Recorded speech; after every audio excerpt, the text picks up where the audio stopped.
15장은 너무 길어서 지난번에 앞쪽을 했는데도 또 가운데를 잘라서 갑니다.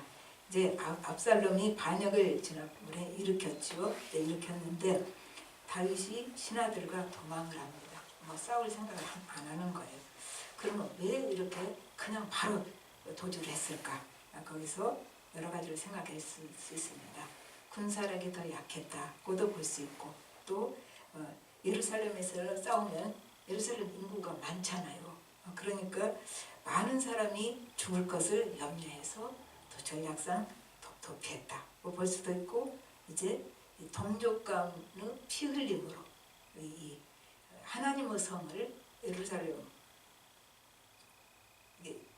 다윗성이라고 그러잖아요. 또 하나님의 성이라고도 하고, 그 하나님의 성을 더럽힐 수 없다. 그렇게 생각했을 수도 있습니다. 어쨌든 다윗은 싸울 생각을 않고 바로 도망을 하게 됩니다. 그때 이제 그 19절에서는 가드 사람 이때가 600명과 같이 다윗을 따릅니다. 그러니까 다윗이 압살롬에게 돌아가 그렇게 얘기를 하는데도 이때가 나는 끝까지 다윗 아당에 충성을 하겠다. 그렇게 따라옵니다. 그러니까 도망가는 다윗을 따라가는 것은 위험한 일이죠. 그리고 어쩌면 죽음마저도 각오한 일이 될 수 있습니다. 또 사람들이 승승장구하고 올라갈 때는 옆에 모여듭니다. 그러나 멸시받고 도망가는 사람과 함께 하기는 어렵지요. 근데 이때는 또 그 그룹은 자신들의 편안이 아니라 오른쪽을 택한 것이다. 위험해도. 근데 우리는 내가 이쪽으로 가면 손해보지 않고 이쪽이 더 유익이 있다 그러면 이기되는 쪽으로 가잖아요. 대부분 다. 근데 지금 이때는 이쪽으로 가봐야 지금 이거는 망한 왕인데, 패한 왕인데 그쪽으로 따라가는 것은 이것이 옳다. 그렇게 생각하고 간 것입니다. 그러니까 아들도 배신하는데 이렇게 이방인이 따라오는 것에 다윗은 굉장히 고마웠을 거예요. 또 어떤 면에서 고마웠을 뿐만 아니라 조금 위로도 됐을지도 몰라요. 내가 이렇게 가지만 그래도 따르는 사람이 있네. 정신이 올바로 박힌 사람은 이렇게 됩니다. 근데 이제 자꾸 한 말이 있잖아요. 이게 옳으냐 그르냐가 아니라 내게 유익이 되느냐 아니냐로 우리가 인생을 살아갈 때 살아간다. 그건 자꾸 들어도 그래도 우리는 항상 내게 이익이 되느냐 손해가 되느냐 그쪽이 먼저 눈이 갑니다. 이게 옳으냐 그르냐는 두 번째로 갑니다. 그러니까 지금 이때 같은 사람은 그런 거죠. 오른쪽을 택한 거죠. 자기에게 손해가 오더라도. 그 다음에 이제 20절부터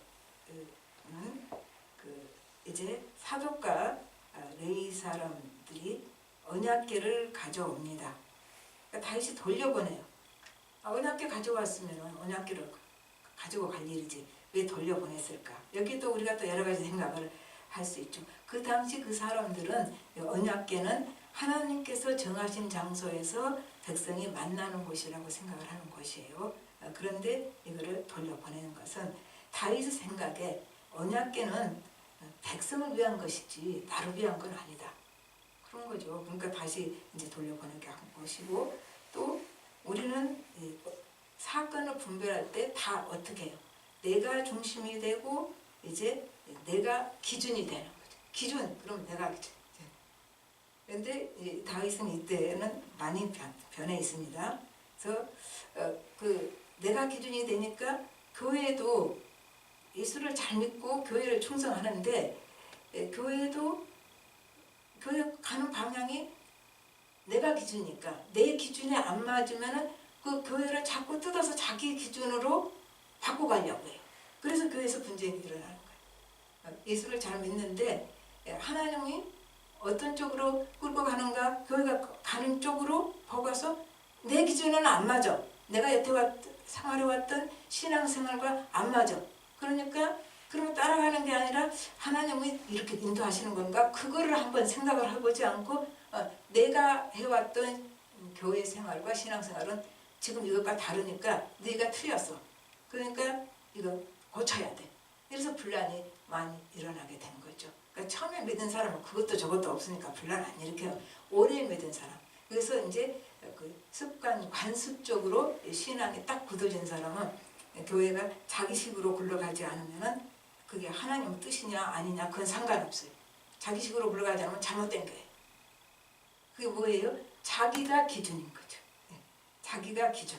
이게 참 문제가 될 수가 있는 거죠. 또 아이도 가족도 그런 거예요. 가정도 나는 이런 식으로 가정이 돼야 된다고 생각하면은 아이는 또 내 생각에 이런 식으로 자라야 돼.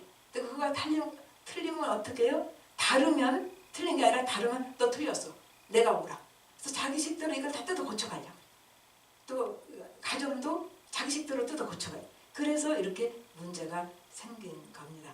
가족도요 다 틀려요. 서로가 다 달라요. 틀린 게 아니라 그러면 그대로 이렇게 품어줘야 되는데 그게 안 되는 거예요. 나랑 다르면 너는 틀렸어. 그래서 가정에서도 분란이 많이 일어나고 교회에서도 이렇게 하나님을 사랑한다는 이름으로 예수를 잘 믿어야 한다는 그 예수님 이름으로 자기가 기준이 되면은 교회를 굉장히 힘들게 하는 경우가 생깁니다.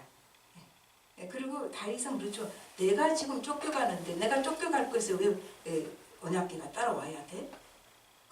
언약궤가 와야 할 이유가 없지. 그래서 이제 다윗이 보낸 겁니다. 그러니까 다윗은 하나님의 모든 것을 주관하신 것을 인정을 합니다. 25절 후반부 보십시오. 25절 후반부에 만일 내가 여호와 앞에서 은혜를 입으면 도로 나를 인도하사 내게 그 귀와 그 계신 데를 보이시리라. 이렇게 되는 거죠. 그러니까 하나님이 모든 걸 주관하시니까 내가 뭐 어쩌고 저쩌고 계획 세우는 게 아니다. 하나님 말을 여기를 다시 돌아오게 한다면 그렇게 하시겠지. 하나님께서 내게 은혜를 베푸신다면 다시 돌아갈 수 있겠지. 내가 돌아가고 싶냐 아니냐는 상관없어요. 다윗 입장에서는 하나님이 돌아오시게 한다면 내가 돌아오겠지. 그리고 또 하나님이 그러면 그렇게 하지 않으시면 그래도 하나님은 오르시다. 그 26절 한번 보십시오. 그러나 그가 이와 같이 말씀하시기를 내가 너를 기뻐하지 아니한다 하시면 종이 여기 있사오니 선히 여기시는 대로 내게 행하시옵소서 하리라. 어렵지 않아요. 이 말은 하나님은 내가 여기 돌아오는 걸 허락하지 않으신다면 그 또한 하나님이 오르시다. 그렇게 되는 거죠. 그러니까 하나님이 선히 여기시는 대로 내게 행하시옵소서. 이 말이 딱 나오는 거죠. 이게 신앙 고백인 거죠. 내가 옳다고 하는 거, 내가 원하는 것이 아니라 하나님이 선하다고 여기시는 거, 하나님 선한 뜻대로 나를 인도하여 주십시오. 그렇게 내게 행하여 주십시오. 그렇게 이제 고백을 합니다. 그러니까 여기가 뭐예요? 내 뜻 내버려 두고 하나님 뜻대로 하소서. 그렇게 되죠. 그러니까 이 말은 뭐예요? 하나님에 대한 절대적인 순복. 내 뜻과 하나님이 틀린데 하나님 뜻대로 하셔야 할 때는 하나님에 대한 절대적인 순복이 여기 포함되어 있다. 그 말이고 하나님이 어떻게 행하시든 나는 그걸 달게 받아들이겠다.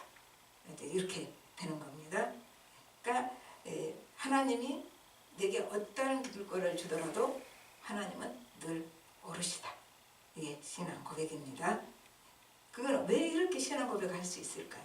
다시 하나님은 언제나 오르시다고 그렇게 선한 대로 나한테 행하시옵소서. 왜 이렇게 할 수 있었을까? 그거는요 기본적으로 하나님이 자기를 사랑하신다는 거, 하나님의 사랑에 대한 절대적인 신뢰가 있는 거예요. 그러니까 이렇게 할 수 있죠. 하나님 나를 사랑하지 않고 나를 미워서 내칠 수도 있어. 그러면 어떻게 하나님은 항상 오르시니까 선하신 뜻대로 하셔서 그렇게 하겠냐고요. 하나님은 사랑에 대한 신뢰요. 하나님은 나를 절대 버리시지 않아. 어떠한 상황에서도 나를 인도하실 거야. 그러니까 나는 하나님의 사랑을 신뢰하기 때문에 어떠한 상황에도 순복할 수 있고 하나님 옳다고 고백할 수 있다는 것이 되는 것이죠. 그러니까 이것이 우리가 왜 다윗 했을까? 그럼 이런 데서 보면은 이래서 하나님이 다윗이 내 마음에 합한 자라고 했겠구나. 그러니까 하나님의 사랑에 대한 절대적인 신뢰 그것만 있으면 우리가 어떤 상황에서도 실족하지 않습니다. 그것이 부족한 거예요. 그거 보면 우리는 뭐라 그래요? 일단 그거 보고 믿음이라고 그래요. 믿음이라고. 예. 그 다음에 다윗의 고통이 나옵니다. 30절부터 31절까지. 다윗이 머리를 가리고 맨발로 울면서, 아니 뭐 신발도 못 신겠어요 왕이. 다윗의 심정이에요. 내가 맨발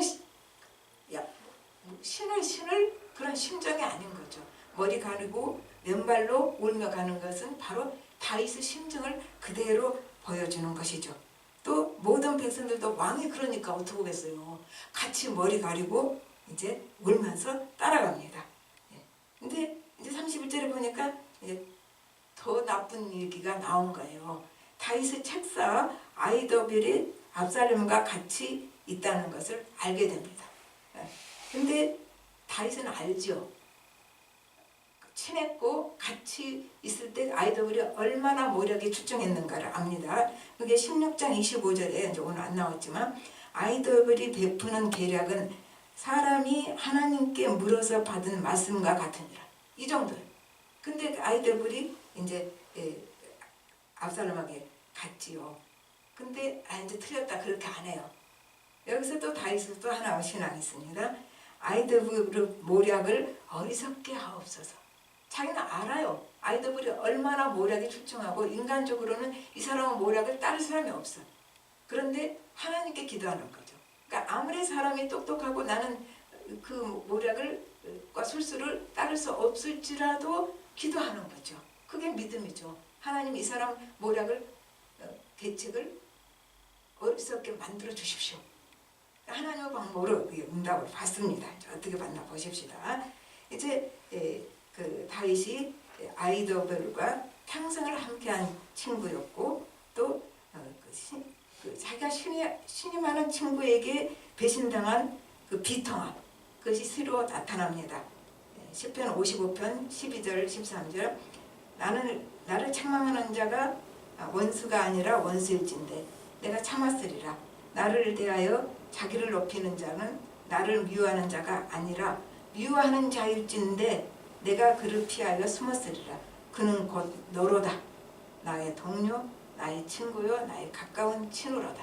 그 배신감을 참 시적으로 잘 표현을 한 거죠. 이제 그러고 있는데 하나님은 참 오묘해요. 아히도벨은 글로 갔다 그러는데 32절에 아렉 사람 후세가 또 옵니다. 그런데 이것이 바로 아히도벨의 모략을 저지해달라는 다윗의 기도에 대한 응답이 되는 거죠. 앞으로 계속 그렇게 되는 거예요. 아히도벨의 모략을 후세가 막아버리거든요. 그 기도 응답을 받은 거예요. 그래서 여기서 후세, 사독, 아비아달, 이쪽은 이제 다 제사장들이잖아요. 아비아달 모두 궁으로 보내서 팀워크를 하게 합니다. 한 사람하고 세 사람이 이렇게 팀으로 짜서 일하는 거하고는 결과가 다릅니다. 그래서 이 세 사람을 이제 팀워크를 이뤄서 보내게 됩니다. 자, 이제 말씀을 맺어갑시다. 고통이라는 거, 지금 다윗의 고통은 말로 할 수가 없어요. 우리가 지금 이렇게 읽고 있지만 믿음의 삶을 살아도 믿음의 삶을 살면 고통이 면제될까요? 난 그렇게 생각 안 해요. 믿음의 삶을 살아도 고통이 면제되는 건 아닙니다. 그런데 믿음은 어떠한 힘이 있냐면 어떠한 고통도 인내할 수 있는 힘을 줍니다. 그래서 어떠한 고통도 인내할 수 있는 힘을 주기 때문에 결국 고통이 축복으로 바뀌게 만드는 힘이 믿음이에요. 믿음이 얼마나 좋은 겁니까? 그러니까 우리는 하나님 내게도 믿음을 나 믿는데 예수 그리스도 그렇게 말고 정말 은사로서 믿음도요 보통 믿음이 있고 은사로서 믿음이 있어요. 하나님 주신 특별한 믿음. 그러니까 이 믿음이 강한 사람은 어떤 고통도 열매로 만들 수가 있고 그 믿음 때문에 어떤 고통도 축복으로 만들 수가 있어요. 그래서 그 흑인 연가에 내가 어떤 영화 제목은 잊어버렸어요. 거기서 그 교회 갔는데 주인공이 교회 갔는데 흑인 교회예요. 그래서 그 연가를 부르는데 그래요. 내 앞에 있는 산을 치우지 마시고 내가 그 산을 이겨낼 힘을 주시옵소서. 찬양이 그래요. 그러니까 믿음이라는 거는 안 치워져도 그걸 이기고 극복하고 넘어갈 힘을 가진 게 믿음이다 그 말이죠. 오늘 저녁에는 꼭 제게도 큰 믿음 주시옵소서 그렇게 기도합시다. 하나님은 믿음 달라는 기도에는요 참 기뻐하시더라고요. 그래서 믿음이 점점점 자라게 하시는 거죠.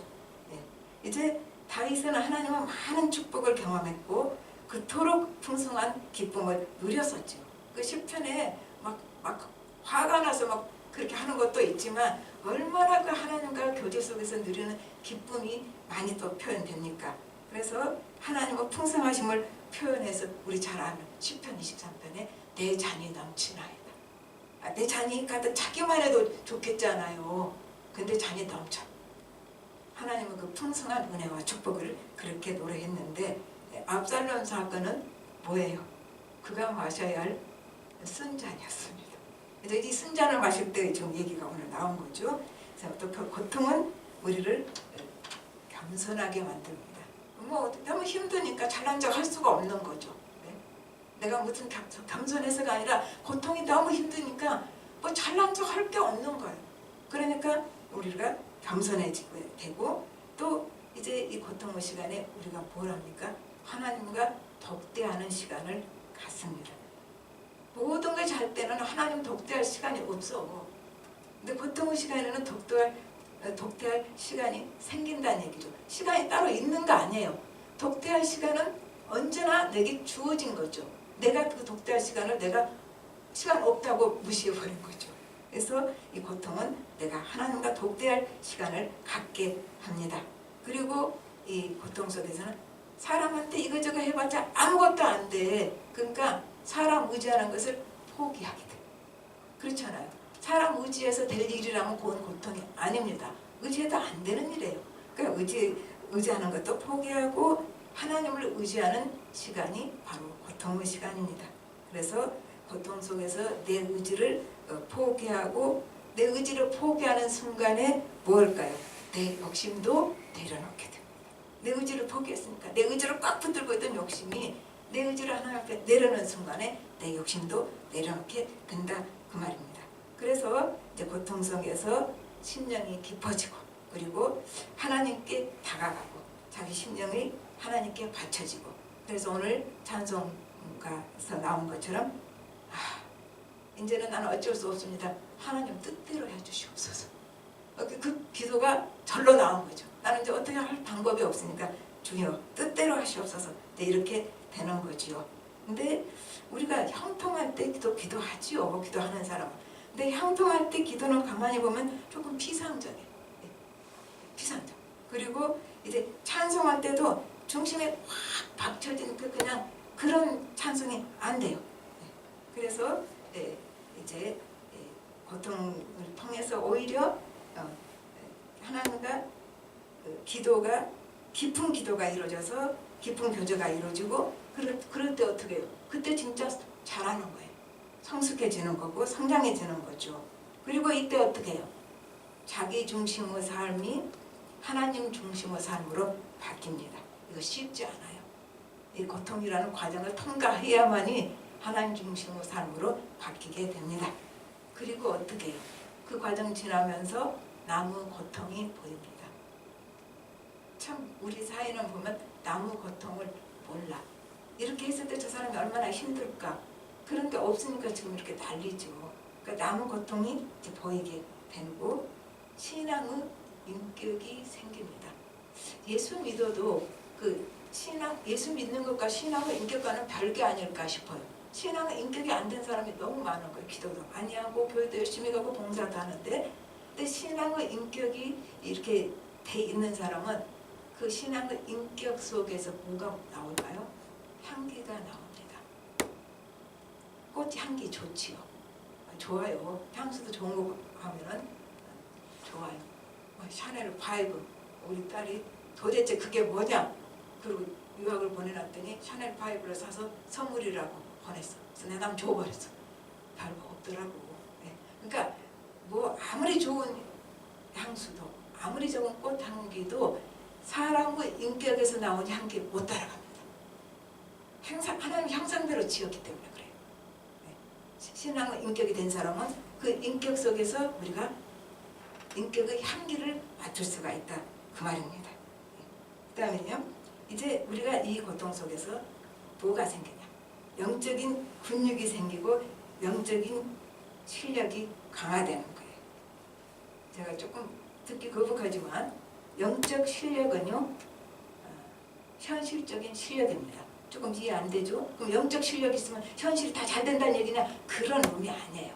영적 실력은 현실적인 실력으로 나타나는 것이 영적 실력이라는 것이 그럼 도대체 뭐냐? 목소리가 막 이게 영적 실력이다. 그게 아니고 영적 실력이란 건 성령의 지배를 온전히 받고 성령의 인도에 따라서 그냥 따라가고 성령의 능력으로 사는 거 이게 영적인 실력이에요. 그런데 이제 이 영적인 실력을 가지면은 현실의 어떤 어려움도 능히 이기고 극복할 수 있고 해야 할 일 하나님 붙잡고 다 해낼 수 있고 해야 할 공부 다 해낼 수 있고 우리 다 이러고 싶죠. 뭐가 있으면요. 영적 실력이 있으면 이렇게 된다고 말해요.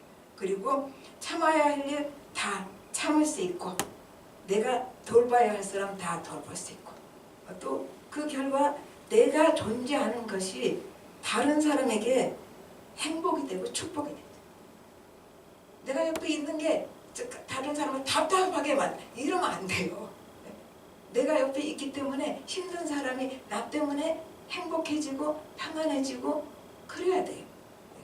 자유로워지고 그런 사람이 될 수가 있는 거죠. 뭐를 통해서? 고통을 통해서. 영적 분위기 생기면 이렇게 된다. 그럼 그 말입니다. 예. 우리가 다 조금씩 고통이 있습니다. 고통이 하나도 없는 사람은 그날로 이제 무덤에 들어가면 없습니다. 우리는 다 있어요. 내가 볼 때는 아이고 저 사람은 참 복에 겨워서 그래도 그 사람은 그 사람대로 그게 고통이더라도 아무 일도 없으니까 그냥 심한 우울증에 빠져서 난리가 났어. 그러면 사람들이 동정도 안 해. 근데 나는 그 사람이 얼마나 고통스러운가를 알 수 있어요. 그러니까 뭐 환경이 뭐 다 잘 됐다고 고통이 없고 안 됐으니까 고통스럽고 그러지 말아요.